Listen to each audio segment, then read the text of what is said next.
Last month, another crash in western Montana killed a young boy and seriously hurt several others. Investigators would file charging documents against the boy's mother, alleging this is a case of vehicular homicide while under the influence. As MTN's Jill Valley reports, the father of the 10-year-old hopes what happened to his son will start a new, serious conversation about DUI laws in Montana.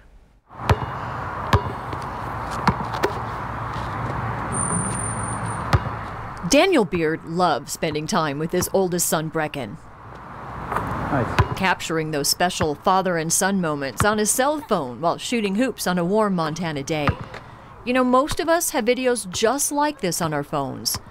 But these are moments that are never guaranteed. I got a call from an unknown number, and the lady on the other line said, "There's been a crash and I need you to get down here. I've got your 2 kids in the car." And I knew right away that there was a problem because I have 3.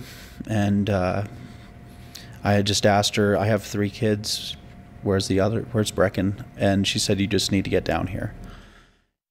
Brecken was killed in a car crash February 15th on Highway 93. It's a court case we'll be covering in the weeks and months to come. Oh, crap. You're fine, stay up. But for now, this is the story of a child who deserves to be known as more than just another statistic in a state where crosses dot the sides of our highways, more than just a mention on the news, because losing Brecken is a loss for all of us. No way in my mind did I think that he was gone at that moment, but... Most of the pictures and video Dan sent me for the story involve Brecken in basketball. A boy with a big smile, and it turns out a big heart. He was talented and he was smart and he knew it, but he also was kind enough to put all that down and not focus on it and focus on other people. I mean, he was the kid at school that was the friend of the kids that didn't have friends. Whether making music with siblings Silas and Amita or goofing off in the backyard, Brecken was one of those kids when he smiled, you just smiled right back. I asked his dad what he would have been when he grew up. Oh! It's okay, you got off track. We've talked about it, and it's either NBA player, NFL player, or sports talk radio. Because he could listen to, you know, any of the sports talk radio guys and essentially have a conversation along with it. And, you know, why they were right or why they were wrong. I think sports journalism would have been sports journalism or journalism overall.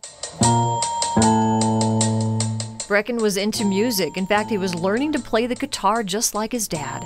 A boy, Daniel says, who was on the cusp of becoming a young man, who in his short time on Earth led by example and left a lasting impression on his siblings. He taught them so much, and I think in just the day-to-day moments of life, they didn't realize that. But as time goes on, they always remember moments with him, and they'll say, "Hey, I do this because Brecken taught me."